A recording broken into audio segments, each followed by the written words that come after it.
On commence avec une image, et même une odeur. Hmm. Pendant plus de 2 siècles, quand on se promenait dans l'est du centre-ville de Montréal, il y avait cette odeur de houblon, de grain. Oui, qui flottait dans l'air. Exactement. C'était l'odeur de la brasserie Molson.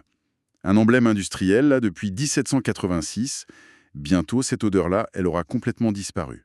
Et elle sera remplacée par le parfum d'un quartier entièrement neuf. On va décortiquer ensemble la naissance de ce projet. C'est vraiment l'une des transformations urbaines les plus ambitieuses de la décennie pour Montréal. Les sources qu'on a ici, les articles, les plans, tout raconte cette histoire. Et c'est pas juste l'histoire d'un chantier? Non, pas du tout. C'est la collision entre le passé et l'avenir sur un même lopin de terre. Voit les grues d'un autre chantier titanesque, celui de l'ancienne maison de Radio-Canada.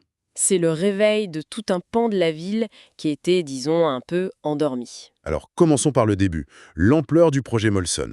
On parle d'un investissement de 2,5 milliards de dollars. C'est un chiffre qui donne le vertige. Qui est aux commandes d'un navire pareil? Les Capitanes, c'est un consortium.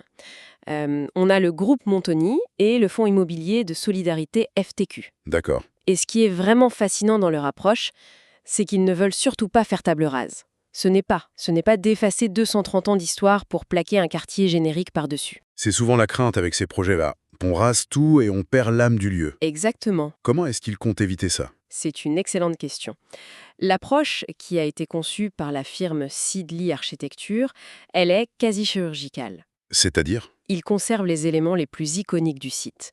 La fameuse tour Molson, bien sûr, avec son enseigne, L'enseigne lumineuse, oui. la grande cheminée en briques et aussi l'horloge géante qui rythmait la vie des ouvriers.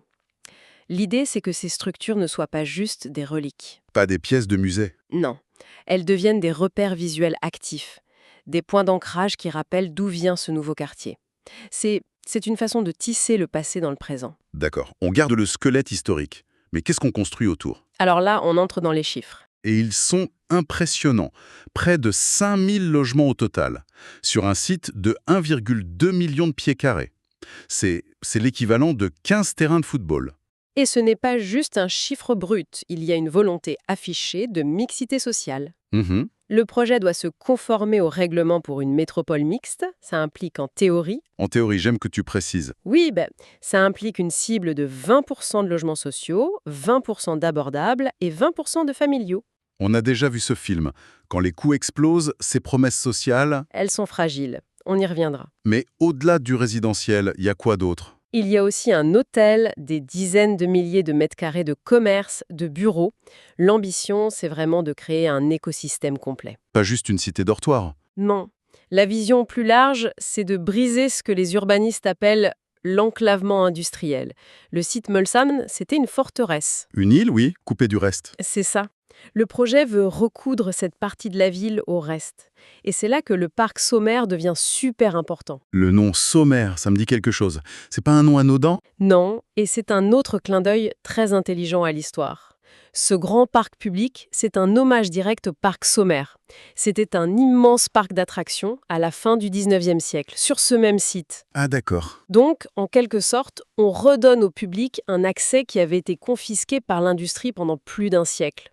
Surtout, un accès visuel au fleuve et au pont. Si on ajoute l'école primaire, les espaces communautaires, on voit le tableau d'un vrai milieu de vie. C'est l'ambition. Tout ça semble parfait, mais on sait qu'un projet de cette taille, ça ne se passe jamais sans accroc. Jamais.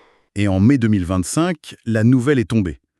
Les coûts de décontamination du site, Ils sont beaucoup plus élevés que prévu. on parle d'une facture imprévue de 100 millions de dollars. C'est le risque de ces sites-là.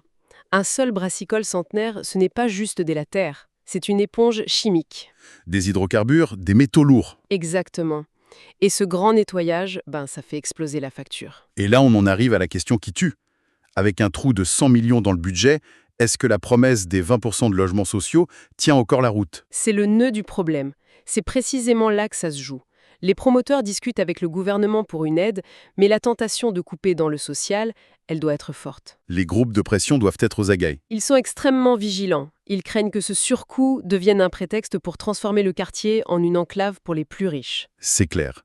Sur le plan économique, au-delà de la construction, c'est quoi la vision à long terme? Ils ne misent pas tout sur la vente de condos, non.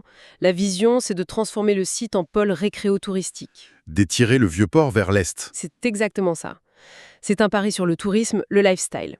Et le chiffre qui illustre le mieux ça, c'est la fréquentation. On va passer de quelques centaines de travailleurs à plus de 10 000 résidents et travailleurs au quotidien. 10 000 personnes, hein, par jour. C'est un changement d'échelle radical. Complètement. Mais le plus fou, c'est que ce n'est même pas la moitié de l'histoire.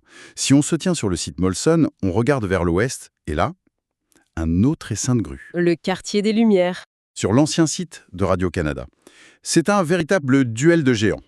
C'est ça. Et mis ensemble, les deux, c'est plus de 8000 nouveaux logements en plein cœur de la ville. Faisons le compte du ruban à mesurer, comme on dit. Allons-y. D'un côté, Molson, 2,5 milliards, environ 5000 logements. Le concept, patrimoine, nostalgie, accès au fleuve. Et de l'autre, De l'autre, le quartier des Lumières, 2 milliards, environ 3000 à 3500 logements. Son concept, une ville intelligente, un pôle techno et médiatique, donc deux philosophies complètement différentes. qui se développe côte à côte. À 500 mètres de distance, oui. Le quartier des Lumières a réussi à garder une partie de l'ADN médiatique du lieu. Oui, avec de nouveaux studios, ça attire les jeunes professionnels du secteur. Molson, lui, mise plus sur le tourisme et, disons-le, la nostalgie de marque. Et cette différence de philosophie, elle se voit dans les chiffres, j'imagine. Elle se reflète dans un chiffre très, très révélateur. Les revenus fonciers prévus pour la ville de Montréal. Ah oui. À maturité, on estime que le site Molson pourrait générer plus de 25 millions de dollars par an en taxes. 25 millions. Et Radio-Canada. Environ 18 millions. Attends, ça c'est fascinant. Qu'est-ce que ça nous dit? Que la ville parie que le modèle touristique et résidentiel de luxe sera plus payant que le modèle pôle d'innovation. À court terme du moins, c'est précisément l'interprétation qu'on peut en faire.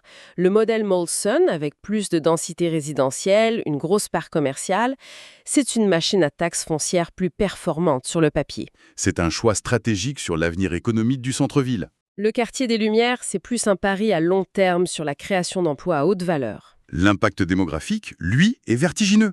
Si on additionne tout ça, les 10 000 personnes chez Molson, les 6 000 chez Radio-Canada, C'est une ville de 16 000 personnes qui s'installent sur moins de 2 km². ça n'a pas de bon sens.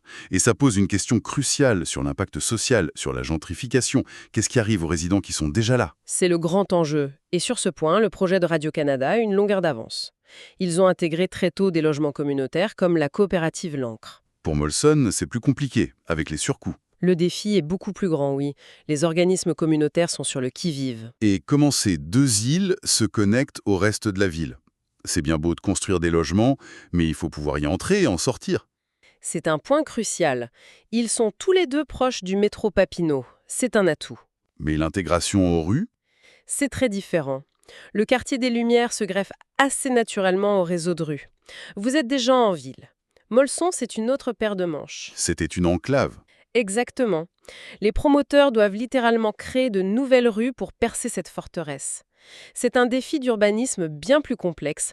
On ne fait pas que construire des bâtiments, on tisse une nouvelle géographie urbaine. Au final, cette image de duel, c'est peut-être pas la bonne. Je pense que non. Si on les regarde de près, on voit des rivaux. Mais si on prend de la hauteur, on voit plutôt une synergie. Une sorte de danse. Le pôle de la mémoire, du loisir. Exactement. L'un est tourné vers le futur technologique, l'autre vers un passé réinventé. D'accord, donc partenaire à long terme. Mais en ce moment, ce sont deux chantiers monstrueux côte à côte. Comment ça ne vire pas au cauchemar logistique? Surtout qu'ils ne sont pas synchronisés. C'est ça? Et c'est le point clé. Ils ne sont pas sur la même ligne de départ. Le quartier des Lumières, c'est le précurseur. La phase 1 a été livrée entre 2022 et 2024. Le projet avance bien. Il devrait être fini vers 2032. Et Molson. Molson, c'est le nouveau venu. En 2024-2025, il est encore en pleine décontamination. La construction des bâtiments, la vraie, ne commencera que fin 2025. Pour une livraison jusqu'en 2035. C'est ça. Ce décalage d'une décennie, c'est ce qui rend la cohabitation possible. Possible, mais compliqué, j'imagine. Je pense juste au nombre de camions. C'est un casse-tête, mais qui est géré. On peut identifier 3 points de friction majeurs. Le premier, c'est la saturation des rues. Notre-Dame, René-Lévesque, c'est déjà congestionné. Alors comment ils font? Les promoteurs coordonnent leur calendrier de camionnage avec la ville, pour éviter par exemple que des périodes de bétonnage intensif coïncident sur les deux chantiers en même temps. Le deuxième conflit, c'est cette fameuse décontamination. Exactement. Molson a un volume de sol contaminé beaucoup plus important que Radio-Canada. Ça veut dire un va-et-vient constant de camions lourds qui transportent ces terres. Et ça s'ajoute au trafic de livraison de matériaux pour Radio-Canada. Qui, lui, est en pleine construction verticale. C'est une double circulation. Et tout ça converge vers un point névralgique, l'accès au pont Jacques-Cartier. C'est le pivot central. Le grand risque ici, ce sont les travaux de la ville. Il faut refaire les conduites d'eau, les égouts pour 16 000 nouveaux résidents. Si ces travaux paralysent l'accès au pont, C'est tout le secteur qui s'effondre.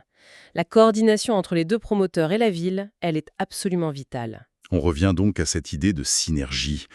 La ville profite de cette occasion unique pour refaire complètement le tissu urbain du secteur. Précisément. On le voit avec des projets comme le prolongement de la rue de la Gauchetière qui va relier les deux sites, créer une nouvelle artère pour les piétons et les vélos. Mais le vrai défi, c'est pas ça. Non, le véritable test, le test ultime, ce ne sera pas la gestion des chantiers. Ce sera la capacité des infrastructures de transport en commun Les métros Papineau et Berry-UQAM. à absorber cette augmentation massive de passagers d'ici 2030. C'est là que tout va se jouer pour la qualité de vie future. Alors, que faut-il retenir de tout ça? On est parti d'une vieille brasserie pour arriver à la création d'une ville dans la ville. Mhm. On a vu un duel de géants qui est en fait une synergie complexe et on a touché aux défis monumentaux que ça représente. Et ça nous laisse avec une dernière pensée, une question en suspens. Au-delà des bâtiments, des parcs, des taxes, le véritable test, ce sera la création d'une âme. On ne peut pas décréter une communauté. Comment un lieu chargé de 200 ans d'histoire industrielle peut-il forger une nouvelle identité, tout en cohabitant avec un pôle voisin tourné vers le futur technologique? C'est une bonne question. La réponse à cette question, elle définira si la renaissance de l'Est de Montréal est un succès d'urbanisme ou un véritable succès humain.